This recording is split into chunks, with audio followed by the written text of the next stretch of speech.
इनको देखना ही बंद कर दो, देखोगे तो मसला हो जाएगा भाईजान। तो कुछ लोगों में इतना जिगर ही नहीं होता कि वो अगले को देख सके, तो वो जो है ना पेज फ्लिप कर देंगे, भाई ठीक है किताब तो सारी अच्छी है भाई, ये इनका चैप्टर नहीं पढ़ना भाई, ठीक है। एक ये वाले मिलेंगे, देखना बंद कर देंगे आप, फिर किरदार की कमजोरी है। दूसरे हैं ऐसी तकनी डाल के देख रहे होंगे ना कब मरेगा कब तबाह होगा। तो मैं इनसे भी यही कहता हूँ कि जो लोग जो हैं जिंदगी के अंदर, जिनसे हमारे भी बड़े सख्त जंगे रही और मुकाबले रहे, एंड में अब सब इसी आस में आके सारे यही देख रहे होंगे कब गिरेगा भाई, हम तो नुकसान नहीं पहुंचा सके ना, कब गिरेगा। खान साहब भी यहाँ तक पहुंचे हैं, लोग यही सोच रहे होंगे पता नहीं कब गिरेगा ये, कब ये गिरेगा, क्योंकि अब तो पहुंचा नहीं, अब तो नुकसान। 22 साल उन्होंने भी मेहनत की, उनमें खामियां होंगी, नकाइस होंगी, कौन पाक है, कौन पाक है सब, ये कब गिरेगा अब यहाँ से। ये आखिरी डेस्परेट रह जाती है भाई कि कब ये गिरेगा, या कब ये यूटर्न मारेगा, या कब ये अपनी बात से वापस आएगा, ये उम्मीद और लौ रह जाती है। ये भी मनफियत है। एक है वो कह रहा है देखना ही नहीं है, दूसरा है इंतजार में बैठे, तीसरा है कोशिशें शुरू करते हैं अब भाई अब हम तो कुछ करें ना गिराने के अंदर, अब हम तो कुछ कोशिश करें ना छीनने के अंदर। मैं चाहूंगा यहाँ से सब्जेक्ट को अब मजीद एकेडमिक से ले जाने के बजाय हासिदीनों की किस्मों के ऊपर आ जाइएगा कि हासिदीनों की हसद किस किस्म की, कौन किस नस्ल की हसद करता है किसी से, और तरीका वारदात क्या होता। उस हसद का जो जाहिरी अंदर हो गया जी, आपने मेरे ख्याल से 20-25 मिनट इस पे लगा दी कि हसद क्या होता है, कि भाई अगले की नेमत का जवाब हो जाए।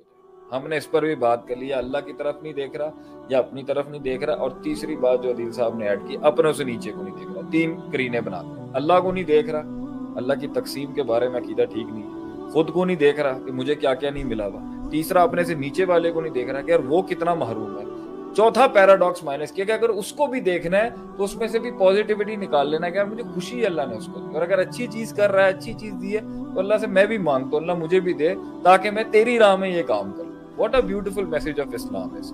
अब यहाँ पर कहानी हो गई है मनफी जी, किरदार की कमजोरी थी, तरबियत की कमजोरी थी, घर वालों ने तफाखुर और तकासुर की बहसें गर्म कर दी, उसके माइंडसेट को स्पिरिचुअलिटी से दूर रखा, तस्किया नफ्स को तबाह कर दिया, उसको जायल कर दिया, तर्क कर दिया, कॉम्प्रोमाइज कर दिया। अब जी वो शख्स ही ऐसा है जो कंपैरेटिव माइंड के साथ आया हुआ है, अच्छा इनके पास इतना है उसके पास इतना है, जाती यहाँ कहानी यही है, इसको क्यों मिल गया। अब तो हैरत की बात है सरकार, ये तो अब दीनदार हलकों के अंदर भी शुरू हो गई है, उन्होंने लोग ज्यादा सुनते पे ने मैनू नहीं सुनते पे, ये फॉलोअर्स की जंग शुरू हो गई है, ये रेटिंग्स की जंग शुरू हो गई है, उसके पास इतना क्यों। अल्लाह के नबी ने मुसलमानों की अखुवत को कायम रखने के लिए उसूल इतने जबरदस्त दिए थे, ला तजस्सुयाकुम वज़न, बदगुमानी ना करो। बदगुमानी एक चैप्टर है जो बुग़्ज़ और अदावत पे लेके जाएगा। याकुम वज़न फइन्ना ज़न्ना अकज़बुल हदीस, ला तजस्ससु, तजस्सुस मत करो, स्पाई मत करो, टो मत लगाओ। क्यों तो फिर उसकी नेमत देख रहे हैं बैठ के, अच्छा मैं देखूं तुझे घर में क्या हो रहा है। रोज आते हैं हजरत जी, बहुत खुश रखते हैं, रोज बहुत चौड़े होके आते हैं, रोज बड़े मिजाज में आते हैं, कलफ के कपड़े होते हैं, is always wearing good brand. मैं मजीद क्यों मजीद देखना है।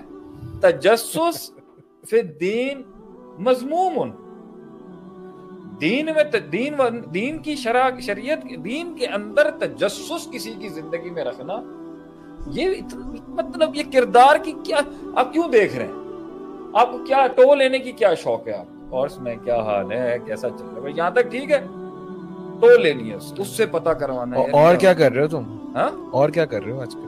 नहीं और क्या कर रहे हो आजकल तक, तो ठीक है, क्या करने का प्रोग्राम है ये बताएं। किस नहीं जा इस बार भी जा रहे हो हैं? इस बार भी फॉरेन टूर पे जा रहे हो? नहीं अब चले आप इसको तो ना लेके आए, लेकिन ये किरदार ही नहीं है मुसलमान, ये कैरेक्टर इतना गिरा हुआ कैरेक्टर है ना, तजस्सुस, स्पाइंग। आप झूठ बोल रहे हैं उसको तो यार आप लोग इतना ज्यादा हाईलाइट करते हो, गालियां निकाल रहा है कोई उसको हाईलाइट कर रहे हो, शराब पी रहा है उसको हाईलाइट कर रहे हो, तजस्सुस वाले को क्यों बख्शा हुआ है। शरीयत ने जो वेटेज दी है तजस्सुस कर रहा है, टो ले रहा है।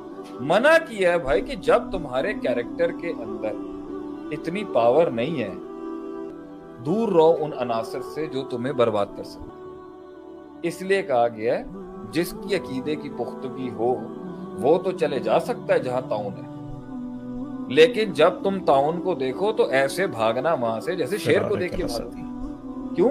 کیونکہ تم مینج نہیں کر سکتے اللہ کی تقسیم کو. بیماری کی جو اللہ نے جو بیماری تقسیم کیا تم اس کو نہیں سمجھ سکتے. ٹھیک ہے فَإِذَا مَرِضْتُ فَإِذَا یا وَإِذَا ہے وَإِذَا مَرِضْتُ فَهُوَ يَشْفِينِ. یہ ایک عقیدہ ہے کہ میں جب بیمار ہوتا ہوں تو اللہ شافی ہے, شفا دے. مرض بھی اللہ کے حکم سے آیا, شفا بھی اس کے حکم سے. تو اگر تم نہیں مینج کر سکتے, ایک تعاون کسی جگہ پر ہے, دور رہو اس سے. اور ایک جگہ پہ آتا ہے لا ادوا ولا طیرہ. کوئی چیز اس طرح کنٹیجس نہیں ہو سکتی جس طرح آپ سمجھتے ہیں. بھائی اس میں من جانب اللہ امر ہی نہیں ہوتا اور بندہ کہے جی میں کسی کے ساتھ لگوں گا اور اس کو بیماری لگ جائے گی. یہاں یہ دو ایکسٹریمز ہیں یہاں پر. پھر مسئلہ ہے آپ کا جب عقیدہ مینج ہی نہیں کر سکتے, دور رہیں بھائی. آپ تو لے رہے ہیں, آپ دور رہیں, آپ دیکھ رہے ہیں. یہ سارا آنکھوں سے دیکھنا, کانوں سے سننا اور محسوس کرنے کے اندر فساد ہے کہ جب آپ نہیں دیکھ سکتے تو تربیت, تزکیہ, پرسنالٹی ڈیولپمنٹ, کیریکٹر بلڈنگ یہاں پہ نہیں دکھے گا آپ کو.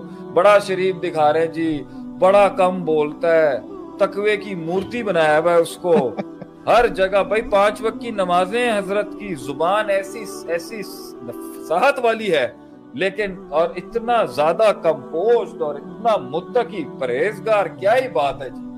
اندر سے بغضی حاسد گندا قسم کا, برداشت ہی نہیں کر سکتا. بھائی اس کو کیوں مل گیا اتنا, میں تو پی ایچ ڈی ہوں, بھائی اس کو کیوں مل گیا ہے, میری ڈگری ہے, میری ڈگری ہے, اس کے پاس ڈگری, اس کو کیوں مل گیا ہے. میں چودھری ہوں جی, اس کو کیوں مل گیا ہے. میری بڈو ہے جی, اس کو کیوں مل گیا ہے. میرے آگے پیچھے تعلقات ہیں, بھائی اس کے کیوں بن گئے ہیں.